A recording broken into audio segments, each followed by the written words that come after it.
அஸ்ஸலாமு அலைக்கும் வரஹ்மத்துல்லாஹி வபரகாத்துஹு. அல்ஹம்துலில்லாஹ். இன்றைய முதல் தொடரில் நாம் எடுத்துக்கொள்ளக்கூடிய தலைப்பு மாணவியை சோதித்த மலக்கு. யார் யாரை சோதித்தார்கள், இந்த மலக்கு யார் என்றெல்லாம் நாம் இன்றைய சிந்தனையில் நாம் பார்க்க இருக்கின்றோம். பொதுவாக நபிகள் நாயகம் ஸல்லல்லாஹு அலைஹி வஸல்லம் தன் சஹாபாக்களை தன் முன்னால் அமர வைத்து தீனுடைய காரியங்களுடைய பல விஷயங்களை பேசிக் கொண்டிருந்தார்கள். அந்த இடத்தில் இந்த விஷயத்தை அறிவிக்கிறார்கள் உமரல்தானு. இந்த விஷயத்தை அறிவிக்கக்கூடிய இடத்துல பல சஹாபாக்கள் அமர்ந்திருந்தாங்க. அப்போ நான் சொல்றாங்க, பைனனா நகுனு இந்த ரசூல் ஸல்லல்லாஹு அலைஹி வஸல்லம், நாங்கள் எல்லாம் ரசூல் ஸல்லல்லாஹு அலைஹி வஸல்லத்துக்கு மத்தியில் அமர்ந்திருந்தோம். அங்கே ஒரு மனிதர் வருகை தருகிறார்கள். நாங்கள் அமர்ந்திருந்த மஜ்லிஸில் ஒரு மனிதர் வருகை தருகிறார்கள். அந்த மனிதர் யார் என்று சொன்னால், அவர்கள் வரும்பொழுது தன் ஆடை எல்லாம் வெண்மையாக இருந்தது. பயாஇஸ் தவாப்னு சொல்லுவாங்க. ஆடை எல்லாம் வெண்மையாக இருந்தது. சவாதிஸ் அரி, அவருடைய முடியெல்லாம் கடுமையாக இருந்தது. பல தூரத்திலிருந்து பயணம் செஞ்சு வராங்க. பயணம் செஞ்சு வரக்கூடிய எந்த அடையாளம் உங்கள்கிட்ட இல்லை. தன்னுடைய முடியெல்லாம் சதீத் என்கின்ற கடுமையா கருப்பா இருந்துச்சு. தன்னுடைய ஆடையும் ரொம்ப வெண்மையா இருந்துச்சு. யாரும் தெரியலையும் சஹாபாக்களும் வியப்பா பார்த்தாங்க.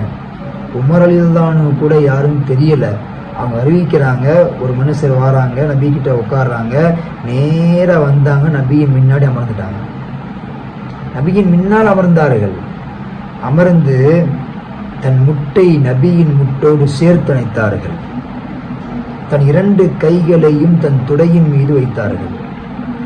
வைத்துட்டு நபியை பார்த்து கேட்டாங்க, கால யா முஹம்மது அஹ்பிரினி அனில் இஸ்லாம், எனக்கு இஸ்லாத்தை பற்றி நீங்க அறிவீங்கன்னு சொன்னாங்க.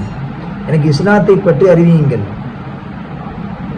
நாயகம் சொன்னார்கள், அஷ்ஹது அல்லா இலாஹ இல்லல்லாஹு வ அஷ்ஹது அன்ன முஹம்மதன் அப்துஹு வ ரசூலுஹு சொன்னாங்க. அதுக்கு அர்த்தம் சொல்றாங்க. சொல்லிட்டு, இந்த உலகத்தில் வணங்குவதற்கு தகுதியானவன் அல்லாஹ்வை தவிர இந்த உலகத்தில் யாரும் இல்லை என்றார்கள். அதுக்கப்புறம் சொன்னாங்கள், அல்லாஹ்வின் தூதராக ரசூலாக நான் இருக்கிறேன் என்றார்கள். முதல் விஷயம். 2வது சொல்றாங்க, கலிமாவை சொன்னதுக்கு பின்னால சொல்றாங்க, வதுகீமுஸ் ஸலாத், தொழுகையை நிலைநிறுத்துவார்கள். இஸ்லாம் என்பது, இஸ்லாத்தில் உள்ளவர் என்பது கலிமாக்கு பின்னால் தொழுகை. வதுகீமுன ஸலாத், தொழுகையை நிலைநாட்டுவார்கள்.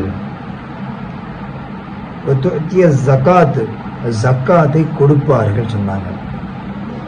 வதஸௌமுர் ரமலான், ரமலானில் அவர்கள் நோன்பு நோட்பார்கள். ரமலானில் அவர்கள் நோன்பு நோட்பார்கள். நாயகம் சொல்றாங்க, வதஹஜ்ஜுல் பைத்த இன் இஸ்தஅத இலைஹி ஸபீலா, யாருக்கு ஹஜ்ஜி செய்ய அதன் பால் வசதி இருக்கோ அவங்க ஹஜ்ஜி செய்வாங்கன்னு சொன்னாங்க. வந்தவங்க சொன்னாங்க, கால சதக்கத்தை, நீங்கள் உண்மையை சொல்லிவிட்டீர்கள்னு சொன்னாங்க. நீங்க உண்மையா சொல்லிட்டீங்க. இது முதல் கேள்வி. 2வதாக அந்த மலக்கு கேட்டார்கள். என்ன கேட்டார்கள் தெரியுமா? கால அஹ்பிரினி அனில் ஈமான், எனக்கு ஈமானை பற்றி அறிவிங்கன்னு கேட்டாங்க. எனக்கு ஈமான்னா என்ன சொல்லுங்கன்னு கேட்டாங்க. அதற்கு நபிகள் நாயகம் ஸல்லல்லாஹு அலைஹி வஸல்லம் சொன்னார்கள், அன் துஅ்மினு பில்லாஹ், அல்லாஹ்வை ஈமான் கொள்வது.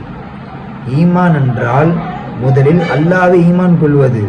2வது சொன்னாங்க, வ மலாயிகத்திஹி, மலக்குமார்களை ஈமான் கொள்வது. வ குதுபிஹி, அல்லாஹ்வுடைய வேதங்களை ஈமான் கொள்வது. வ ருசூலிஹி, அல்லாஹ்வுடைய ரசூல்மார்களை ஈமான் கொள்வது. வல் யௌமில் ஆஹிரி, மறுமை நாளையும் ஈமான் கொள்வது.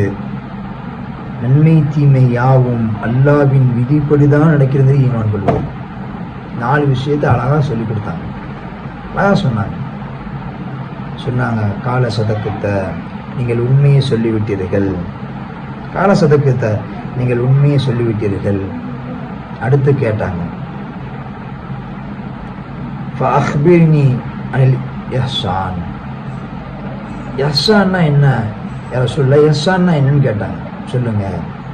நபிகள் நாயகம் சொன்ன வார்த்தை, இஹ்சான் என்பது அல்லாவிற்கு முன்னால் அல்லாவை நாம் வணங்குவதாகிறது. நாம் அல்லாவை பார்க்கிறோமோ இல்லையோ, அல்லாஹ் என்னை பார்க்கினான் என்ற சிந்தனையில் வணங்குவது. அழகான பதில்.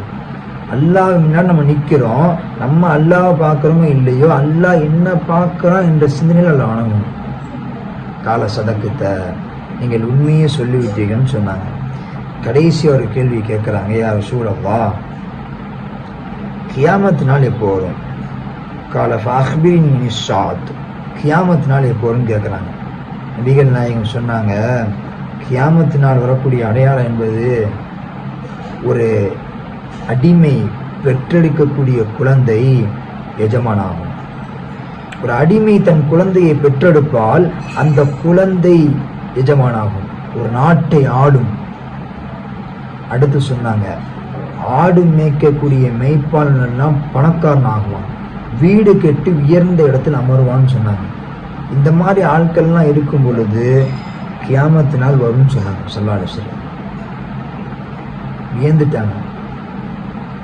கால சதக்கத்தை நீங்கள் உண்மையாக சொல்லிட்டீங்கன்னு சொல்லிட்டு என்ன பண்ணாங்கன்னா, வந்தவங்க எந்திரிச்சு போயிட்டாங்க. போன பின்னால் நபி சஹாபாக்களை பார்த்து கேட்குறாங்க. அதில் குறிப்பாக உமரில் பார்த்து கேட்குறாங்க, உமர், வந்தவர் யாருன்று தெரியுமான்னு கேட்டாங்க.